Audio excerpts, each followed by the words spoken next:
Hello students, कैसे हो आप लोग। 7th क्लास की इंग्लिश में अगर आपको कोई प्रॉब्लम चल रही हो तो बता दो। ठीक है, फर्स्ट चैप्टर हमने पढ़ा है द टाइनी टीचर। अगर आपको उस चैप्टर में कोई डाउट हो then please tell me. Then in this video we are going to do our chapter number 2 bringing up Kari. इस चैप्टर के जो ऑथर है वो हैं हमारे धन गोपाल मुखर्जी। ठीक है, ये जो धन गोपाल मुखर्जी हैं ये बताते हैं कि इनको ना एक एलिफेंट मिला। ठीक है, कोई हाथी इनको मिलता है जिसका नाम होता है करी, एंड वो उसको कैसे पालते हैं, क्या करते हैं, ये सब पूरा बताते हैं वो। ठीक है, तो हम स्टार्ट करते हैं।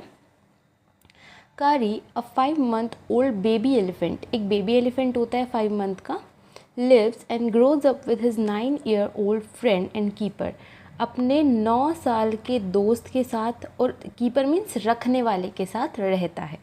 ठीक है, Kari doesn't eat much, just about 16 kilograms of delicious twigs a day. Kari जो है बहुत ज़्यादा नहीं खाता। क्या खाता है? 16 किलो रोज़ क्या खाता है? Delicious twigs. ट्विक्स मतलब समझते हो, पेड़ की टहनियाँ। ठीक है, ये खाता है। प्लेफुल एंड सेंसिटिव, करी saves a boy from droning. Playful है, वो खेलने वाला है। सेंसिटिव है, करी ने एक बार एक बच्चे को डूबने से भी बचाया था। ठीक है, तो अब देखो हम स्टार्ट करते हैं चैप्टर को। Kari the elephant was 5 months old when he was given to me to take care of. जब मुझे करी मिला, करी दिया गया ध्यान रखने के लिए, तब वो 5 महीने का था। ठीक है, I was 9 years old, मैं 9 साल का था। And I could reach his back if I stood in tiptoe. मतलब अगर मैं अपने पूरे ऐसे पैर को खड़ा कर, जैसे मान लो ये पैर है, अगर आप पूरे इस तरीके से ऐसे करके मैं खड़ा हो जाऊँ तो मैं उसके बैक तक पहुँच पा रहा था। ठीक है, He seemed to remain that high for nearly 2 years. लगभग 2 साल में ही वो काफ़ी हाई हो गया था। We grew together, हम दोनों एक साथ बड़े हुए। That is probably why I never found out just how tall he was. इसीलिए देखो, दो जब लोग साथ में रहते हैं तो पता नहीं चलता कब बड़े हो जाते, जब काफ़ी दिन बाद देखते तब पता चलता है। तो क्या इसलिए मैं कभी ढूंढ नहीं पाया, पता नहीं कर पाया कि वो कितना लंबा है। ठीक है, He lived in a pavilion under a thatched roof which rested on thick tree stumps so that it could not fall in when Curry bumped against the poles as he moved about. कहाँ रहता था वो? Pavilion type का छोटा सा घर होता है। ठीक है, वहाँ पे वो रहता था, रूफ़ के नीचे रहता था। और वो रूफ़ किसके ऊपर बनी हुई थी? 3 लकड़ी के स्टम्प्स के ऊपर बनी हुई थी। और मैं तो कभी कभी सोचता था कि करी पे गिर ना जाए जैसे वो बाहर जाता है। ठीक है, One of the first things Curry did was to save the life of a boy. एक बार सबसे पहले क्या किया करी ने? एक लड़के की जान बचाई थी। Curry did not eat much, but he nevertheless needed 40 pounds of twigs a day to chew and play with.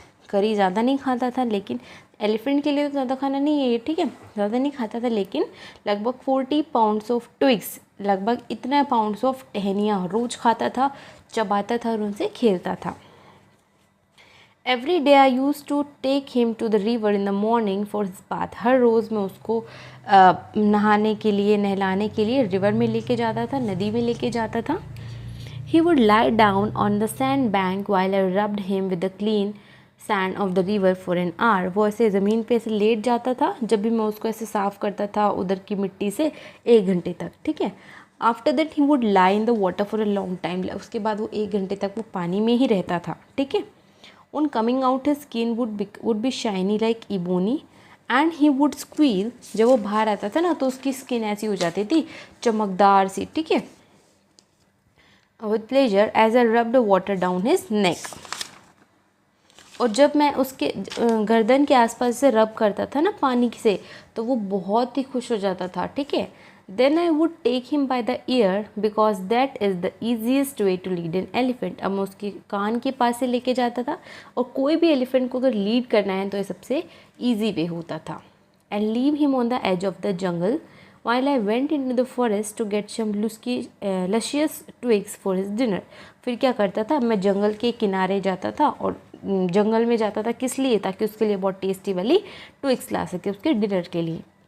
One has to have a very sharp hatchet to cut down these twigs. किसी को बहुत ही ज़्यादा sharp hatchet की ज़रूरत है, मतलब किसी को भी, कोई भी अगर ऐसे वो ट्विग्स काटना चाहता है तो उसको बहुत ही शार्प हैचेट की ज़रूरत पड़ती थी, ठीक है। It takes half an hour to sharpen the hatchet because if a twig is mutilated an elephant will not touch it. मतलब कहता था कि उसको अपने हैचेट को शार्प करने के लिए लगभग 1 घंटा लगता था, क्योंकि अगर कोई ट्विग ऐसे सही से नहीं करती थी तो एलिफेंट उसको नहीं खाता था। It was not an easy job to get twigs and saplings for Kari. Kari के लिए ये ऐसे ट्विग्स और सैपलिंग्स लाना बहुत ही आसान काम नहीं था। I had to climb all kinds of trees to get the most delicate and tender twigs. मेरे को लगभग हर टाइप के पेड़ों पे चढ़ना पड़ता था ढूंढने के लिए कि किस पे सबसे सॉफ्ट, डेलिकेट मतलब सॉफ्ट, ठीक है, किस पे सबसे इतनी टेस्टी सी ट्विग्स होंगी। As he was fond of very the young branches of the banyan tree, which grows like a cathedral of leaves and branches, I was gathering some one spring day in March, when I suddenly heard Curry calling to me in the distance. देखो वो जो करी था बहुत ही ज़्यादा phone मतलब शौकीन था कि उनसे ब्रांचेस की बैनियन ट्री की यंग ब्रांचेस, मतलब जो नई नई शाखाएँ आती हैं ना, उनका बहुत शौकीन था वो, ठीक है। मैं वो इकट्ठी कर रहा था और एक दिन वन स्प्रिंग डे इन मार्च के एक स्प्रिंग डे में क्या होता है, मैं करी की आवाज़ सुनता हूँ कि वो मुझे बुला रहा है थोड़े से डिस्टेंस पे। As he was still very young the call was more like that of baby than an elephant. वो भी ज़्यादा बड़ा नहीं था, छोटा ही था, बेबी जैसे उसकी आवाज़ आ रही थी। I thought somebody was hurting him. मुझे लगा कोई उसको परेशान कर रहा है, ठीक है। So I came down from my tree and ran very fast to the edge of the forest, and when I had left him but he was not there। कहते हैं मैं बहुत तेज़ी से भागा पेड़ से उतर के, लेकिन जब मैं वहाँ पहुँचा तो वहाँ वो नहीं था। I looked all over but I could not find him। मैंने हर जगह देखा लेकिन मुझे वो नहीं मिला, ठीक है। I went near the edge of the water and I saw a black something struggling above its surface। मैं पानी के एज के पास पहुंचा, मैंने देखा कि सरफेस पे कोने में क्या हो रहा है, कुछ ब्लैक कलर का ना स्ट्रगलिंग में, तो वैसे पानी में ऐसे ऐसे हो रहा है, ठीक है, कोई तो स्ट्रगल कर रहा है। Then it rose higher and it was the trunk of my elephant. थोड़ा सा ऊपर आता है, मैं पहचान जाता हूँ कि ये मेरे हाथी की ट्रंक है। ट्रंक मीन्स ये जो होता है ना, इसको बोलते हैं ट्रंक, ठीक है। I thought he was drowning. मुझे लगा वो डूब रहा है। I was helpless because I could not jump in to the water and save the 400 pounds of him since he was much higher than I. अब ना तो मैं उसमें कूद सकता हूँ पानी में उसको बचाने के लिए, क्योंकि वो तो लगभग 400 पाउंड का है, मतलब मेरे से तो बहुत ही बड़ा है वो, ठीक है। हाथी को कैसे बचाएगा वो। But I saw his back rise above the water and the moment he caught my eye he began to trumpet and struggle up to the shore। लेकिन मैं देखता हूँ क्या होता है, वो धीरे धीरे पानी के ऊपर आ रहा है, जैसे जैसे मेरी आंखें उसको देख रही हैं, तो वो ट्रम्पेट में ना आवाज़ निकालना शुरू कर देता है, ठीक है। फिर शोर में बाहर आने के लिए स्ट्रगल करना शुरू कर देता है। Then still trumpeting he pushed me into the water and as I fell into the stream I saw a boy lying flat on the bottom of the river. क्या होता है, जैसे वो अभी वो ट्रम्पेट ही कर रहा होता है, आवाज़ कर रहा होता है, मुझे पानी में धकेल देता है, और जैसे ही मैं उस स्ट्रीम में गिरता हूँ, पानी के अंदर गिरता हूँ, तो मैं देखता हूँ एक लड़का वहाँ नदी के किनारे, नदी के तले एक ज़मीन पे लेटा हुआ था, ठीक है। He had not altogether touched bottom but was somewhat afloat। पूरी तरीके से वो बॉटम पे नहीं, वैसे लगा हुआ नहीं था, लेकिन थोड़ा सा वो फ्लोट कर रहा था, थोड़ा सा तैर रहा था। I came to the surface of the water to take my breath and there Curry was standing। मैं इस पानी के सरफेस पे आया सांस लेने के लिए, वहीं पे करी खड़ा था। His feet planted in the sand bank and his trunk stretched out like a hand waiting for mine। कहता है कि उसके जो पैर थे ऐसे सैंड बैंक उसमें धसे हुए थे, और जो उसकी ट्रंक थी, उसकी जो सूंड थी, वो एक टाइप से हाथ आ रहा था कि मुझे बचाने के लिए, ठीक है। मतलब एक टाइप के हाथ जैसा लग रहा था, उसकी ट्रंक जिस तरीके से वो दे रहा था, ठीक है। I dive down again and pull the body of the drowning boy to the surface but not being a good swimmer I could not swim ashore and the slow current was already dragging me down. तो मैं पानी में एक बार डुबकी लगाता हूँ, dive करता हूँ, और जो लड़का नीचे लेटा हुआ था उसको एक बार उठा के लेके आता हूँ खींच के। अब मैं बहुत अच्छा स्विमर तो था नहीं, तो मैं इतने अच्छे से स्विम नहीं कर पा रहा था, और पानी की जो धीरे धीरे जो पानी की करंट्स थे वो मुझे वैसे ही नीचे खींच रहे थे। Seeing us drift by in the current, Curry, who was usually slow and ponderous, suddenly darted down like a hawk and come halfway into the water where I saw him stretch out his trunk again. जैसे ही मैं वो पानी की ऐसे drift कोन current को देख रहा था, करी जो था धीरे धीरे स्लो था वो, ठीक है, धीरे धीरे आ रहा था and come half way into the water, लगभग आधा पानी में आ चुका था, आधा पानी के अंदर था आधा पानी के बाहर था. Where I saw him stretch out his trunk again, वापस से अपनी ट्रंक बाहर निकालता है. I raised up my hand to catch it, मैं अपना हाथ भी निकालता हूँ उसको पकड़ने के लिए, and it slipped, वो फिसल जाता है. I found myself going under the water again, मैं देखता हूँ कि मैं वापस से पानी में डूब रहा हूँ. But this time I found the water was not very deep, लेकिन अब मुझे पता चलता है कि पानी बहुत ज़्यादा गहरा नहीं है. सो आई सैंक, मतलब मैं डूब जाऊँ इतना गहरा नहीं है, to the bottom of the river and doubled my feet under me and suddenly kicked the river bed and so shot upward like an arrow in spite of the fact that I was holding the drowning boy with my hand. मैं जैसे ही ऐसे नीचे जाने लगता हूँ तो नीचे जो ज़मीन है उसको मैं ऐसे पैर से ज़ोर से धकेलता हूँ और अपने आप को ऐसे एरो की तरह ऊपर आता हूँ. और मैं ये तो भूल ही गया था कि मैंने एक लड़के को उठाया हुआ है जो डूब रहा था, ठीक है. As my body rose above the water, I felt a lasso around my neck. जैसे ही मेरी बॉडी पूरी तरीके से बाहर आ जाती है तो मेरे नेक के जहाँ तो मुझे एक प्रेशर सा फील होता है, ठीक है, मतलब एक रस्सी जैसा उसको फील होता है, ठीक है. दिस फ्राइटन मी, अब मैं डर गया. I thought some water animal was going to swallow me, मुझे लगा कुछ पानी का कोई जानवर है जो मुझे निगलने वाला है. I heard Kari squealing and I knew it was his trunk about my neck. अब मैं देखता हूँ करी की आवाज़ आ रही है और मुझे पता चलता है कि तो करी की ट्रंक है जो मेरे नेक के चारों तरफ है. ही पुल्ड अस बोथ अशोर, वो दोनों को ही खींच लेता है, ठीक है. इधर देखो क्या है, Kari become fond of ripe bananas, Kari को कच्चे बनानास पसंद थे. He believes in self help much to the discomfort of his friend, खुद की हेल्प करना ज़्यादा पसंद था उसको. While with quite dignity Kari accept the chiding he knows he deserve, dignity के साथ, इज्जत के साथ, डिग्निटी तो रिस्पेक्ट के साथ करी जो है अपनी उस चीडिंग को भी एक्सेप्ट करता है, ठीक है. चीडिंग थोड़ी शरारतें वगैरह. Kari was like a baby, एक बेबी की तरह था वो. He had to be train to be good and if you did not tell him what he was naughty when he was naughty he was up to more mischief than ever. करी जो है इसको हमें train करना पड़ेगा, ठीक है, train करना, बताना पड़ेगा कि कितना अच्छा कैसे करना है. और वो इतना शरारती, अगर आपको उसको नहीं बताओगे कि वो कितना शरारती, वो और करेगा शरारत, ठीक है. For instance one day somebody gave him some bananas to eat. एक दिन क्या होता है, कोई ना उसे बनाना दे देता है खाने के लिए. वेरी सून ही developed a great love for ripe banana, जल्दी उसको कच्चे बनानास के लिए बहुत ही अच्छा सा शौकीन बन जाता है वो. We used to keep large plate of fruit on a table near a window in the dining room. हम अपने डाइनिंग रूम में लगभग प्लेट में कुछ फ्रूट्स रखते थे. One day all the bananas on the table disappeared and my family blamed the servants for eating all the fruit in the house. एक दिन टेबल में से ना सारे बनाना गायब हो जाते हैं और मेरी फैमिली कहती है कि सारे बनाना तो सर्वेंट ने खाए हैं. A few days later the fruit disappeared again. थोड़े दिन बाद फ्रूट्स वापस से गायब हो जाते हैं. This time the blaze was put on me. अब लोग बोलने लगे कि बनाना मैंने खाए हैं. And I knew I had not done it. अब मुझे तो पता है ना मैंने तो नहीं खाया. It made me very angry with my parents and the servants. अब मुझे पेरेंट्स पे और सर्वेंट्स पे बहुत गुस्सा आ रहा था. For I was sure they had taken all the fruit. मुझे लग रहा था कि पेरेंट्स ने, सर्वेंट्स ने सारे फ्रूट खाए हैं. The next time the fruit disappeared, I found a banana all smashed up in the curry's pavilion. अगली बार जब फ्रूट गायब हुए ना तो मैंने देखा कि एक बनाना पूरा पिचका हुआ सा ऐसे गंदे तरीके से कैरी के घर में था. This surprised me very much. अब मुझे बहुत सरप्राइज हो गया मैं.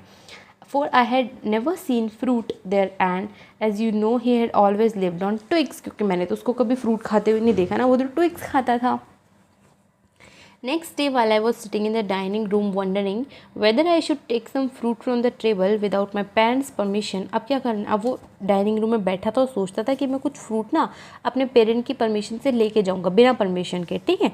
A long black thing very much like a snake suddenly came through my window and disappeared with all the bananas. अब काला काला सा लगभग सांप जैसा कुछ दिख रहा था, वो आ रहा था मेरे खिड़की में और सारे बनानास ले गया. I was very much frightened. मैं बहुत डर गया because I had never seen snakes eat bananas and I thought it must be a terrible snake that would sneak in and take fruit. कहते हैं कि मैं ना बहुत डर गया क्योंकि मैंने कभी देखा नहीं ना कि सांप भी बनाना खाते हैं, ठीक है. और फिर मैंने सोचा कि कोई ना डरावना वाला सांप है जो मेरे फ्रूट ले गया. I crept out of the room, मैं रूम से बाहर निकला, and with great fear in my heart ran out of the house, feeling sure that the snake would come back in to the house, eat all the fruit and kill all of us. कहता है कि मैं इतना डर गया, मैं जब बाहर आया तो मैंने सोचा, पक्का मैंने सोच लिया कि ये घर में वापस आएगा, बनाना खाएगा और हम सबको मार देगा। ठीक है।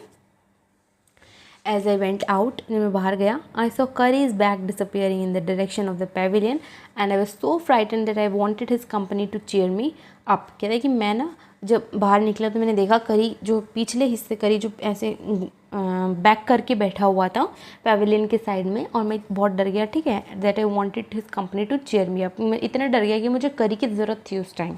ठीक है। I run after him into the pavilion and I found him there eating bananas. मैं दे गया वहाँ पे उसके पेविलियन में, भागा और मैंने देखा कि वहाँ पे बनाना खा रहा था वो। I stood still in astonishment. The bananas were lying strewn all around him। अब मैं देखा वहाँ पे खड़ा होकर, मैंने देखा आश्चर्यचकित होकर बनाना जो है उसके चारों तरफ बिखरे हुए थे। He stretched out his trunk and reached for one far away from where he was standing। वो पूरा अपनी ट्रंक को ऐसे खोलता है एंड जहाँ पे मैं पहले खड़ा था वहाँ पे वो भाग जाता है। That instant the trunk looked like a black snake। और इस इंस्टेंट में क्या हुआ, उसकी जो ट्रंक थी वो मुझे काले रंग के सांप जैसी दिख रही थी। Then I realized that Curry was the thief। अब मुझे पता चल गया जो चोर मैंने सोचा सांप वाला, ये तो करी ही था। ठीक है।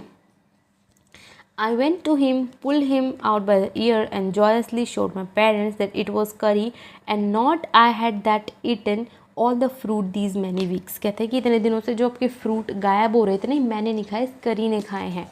ठीक है। Then I scolded him, मैंने उनको डांटा। For elephants understand words as well as children and I said to him, next time I see you stealing fruit you will be whipped। मैंने एलिफेंट को ऐसे डांटा, स्कोल्ड किया कि जो एलिफेंट है ना बच्चे जैसे बातें समझते हैं। ठीक है। अगली बार अगर मैंने तुम्हें देखा फ्रूट चुराते हुए तो तुम्हें पनिशमेंट दी जाएगी। ठीक है। He knew that we were all angry with him, even the servants। उसको पता था हम सब उससे गुस्सा हैं, servants भी उससे गुस्सा हैं। His pride was so injured that he never stole another thing from the dining room। उसकी इज्जत पे इतना चोट लग गई कि उसने कभी कुछ और चुराया ही नहीं डाइनिंग रूम से। ठीक है। And from then on if anybody gave him any fruit he always squealed as if to thank them। क्या करता है, अगर फिर सामने से अगर उसको फ्रूट देता तो क्या करता है, स्क्वील कर, मतलब जैसे ऐसे कह देता कि उसको धन्यवाद कह रहा है, ले तो नहीं था पर उसको ऐसे दिखा देता कि उसको थैंक करना चाह रहा है वो। ठीक है। An elephant is willing to be punished for having done wrong, but if you punish him without any reason, he will remember it and pay you back in your own coin। कहता है कि elephant को भी आपको punish करना चाहिए अगर वो गलत करता है, लेकिन अगर आपको उसको बिना किसी रीज़न के पनिश करे तो वो आपको अपनी भाषा में जवाब ज़रूर देगा वो। ठीक है। अब देखो, Curry is a fast learner, he masters all signal and sound he is taught। Fast जल्दी सीख जाता है, सारे सिग्नल आवाज़ वगैरह जो भी उसको सिखाई जाती है सब सीख लेता है वो। There is one lesson though that an elephant take 5 years to learn, Curry is no exception. कहते हैं कि एक लेसन था, मतलब एलिफेंट को लगभग 5 साल लगता है सीखने में, और Curry भी इसमें कोई एक्सेप्शन नहीं था, Curry को भी टाइम लगा। देखो, an elephant must be taught when to sit down, when to walk, when to go fast, when to slow down. ठीक है। एलिफेंट को सिखाया जाता है कब बैठो, खड़े हो, चलो, तेज चलो, धीरे चलो। ठीक है। You teach him these thing as you teach a child. जैसे बच्चे को सिखाते हो आपको वैसे ही इन सबको सिखाना है। इफ़ यू से धत and pull him by the ear he will gradually learn to sit down. अगर आप धत बोलते हो और उसको pull him by the ear से कान थोड़ा सा खींचते हो तो वो नीचे बैठ जाएगा। ठीक है। Similarly, if you say Mali and pull his trunk forward, he will gradually learn that is the signal to walk। मली के अगर इसके ट्रंक आगे की तरफ खींचते हो तो समझ जाएगा ये चलना है आपको। ठीक है। Curry learned Mali after 3 lessons। 3 lessons में माली का वो सीख गया, but it took him 3 weeks to learn धत। उसको धत सीखने के लिए 3 हफ्ते लगे। He was no good at sitting down। बैठने में उसको इतना अच्छा नहीं लगा, मतलब अच्छे से सीख नहीं पाया। And do you know why an elephant should be taught to sit down? और आपको पता है एलिफेंट को बैठना क्यों सिखाया जाता है? Because he grow taller and taller than you who take care of him. मतलब वो आपसे जो आप उसकी रक्षा कर रहे हो, इसका ध्यान रख रहे हो, वो आपसे बहुत बड़ा हो जाएगा, बहुत टॉल हो जाएगा। So that when he is 2 or 3 years old you can only reach his back with a ladder. जब वो 2 या 3 साल का ही हो जाएगा ना, आप उसकी कमर, आपको उसकी बैक तक पहुँचने के लिए ही लैडर, सीढ़ी की ज़रूरत पड़ेगी। It is therefore better to teach him to sit down by saying that, so that you can climb upon his back, for who would want to carry a ladder around all the time। कहते हैं कि इसीलिए इससे अच्छा है उसको धत सिखा दो, नीचे बैठना सिखा दो, ताकि आप बैठ जाएँ तो आप उसकी कमर पे बैठ जाओ। ठीक है, कौन लैडर लेके उसके पास घूमेगा। The most difficult thing to teach an elephant is the master call. सबसे मुश्किल चीज़ जो थी एलिफेंट को सिखाना, master call. It generally take 5 years to learn it proper. लगभग 5 साल लगा उसको सीखने के लिए। The master call is a strange hissing, howling sound as if a snake and tiger were fighting each other, and you have to make that kind of noise in his ear. Master sound क्या होती है? एक hissing करने की, होलिंग करने की sound. लगभग कोई सांप या शेर अगर झगड़ रहे हो तब आती है आवाज़। ठीक है। And do you know what you expect an elephant to do when you give him the master call. और आपको पता है अगर आप उसको एलिफेंट को मास्टर कॉल दोगे तो क्या करेगा elephant. If you are lost in the jungle and there is no way out and everything is black except the stars above, you dare not stay very long anywhere. अगर आप किसी जंगल में खो जाते हो, कोई रास्ता नहीं पता, आसमान काला है, सिर्फ सितारे दिख रहे हैं, नहीं पता आपको क्या करना है, the only thing to do then is to give the master call and at once the elephant pulls down the tree in front of him with his trunk. अब क्या होगा, आपको सिर्फ एक का क्या करना है, मास्टर कॉल देना है एलिफेंट को। एलिफेंट जो है अपने सामने जितने भी पेड़ आएंगे सबको तोड़ता फोड़ता अब तक आ जाएगा। This frighten all the animals away. इससे सारे जानवर हैं डर जाएंगे। As the trees come crashing down monkeys wakes from the sleep. जैसे ये जो पेड़ वगैरह टूटेंगे, मंकी अपनी नींद से उठ जाएंगे। And run from branch to branch, एक ब्रांच से दूसरी ब्रांच भागेंगे। You can see in the moonlight, moonlight में आप उन्हें देख सकते हो। And you can almost see the stags running in all direction. अब बिलो स्टैग्स और टाइप के जानवर हैं। ठीक है, ये सब भी आप भागते हुए देख सकते हो। You can hear the growl of the tiger in the distance. Tiger की आवाज़ भी सुन सकते हैं आप। Even if he is frighten then the elephant pulls down the next tree and the next. अब वो डरा हुआ भी है तो भी वो पेड़ तोड़ता ही चला जाएगा। ठीक है। Soon you will find that he has made a road right through the jungle straight to your house. अब जल्दी आपको पता चल जाएगा कि जो आपका एलिफेंट है, करी है, उसने जहाँ पे आप खड़े हो वहाँ से आपके घर तक एक स्ट्रेट रोड बना दिया है। ठीक है, ये होती है मास्टर कॉल। ठीक है, तो देखो कितना अच्छा होता है। तो यहाँ पे चैप्टर हो गया हमारा फिनिश। आई होप आप लोग को समझ में आया होगा ये चैप्टर। कितना अच्छा चैप्टर था, इंटरेस्टिंग था। ठीक है, तो देखो ब्रिंगिंग अप करी बहुत ही इंटरेस्टिंग है। अगर आपको कोई चीज़ समझ में ना आई हो देन आप प्लीज़ मुझे बताइए। If you like this video, subscribe this channel, like this video. Thank you.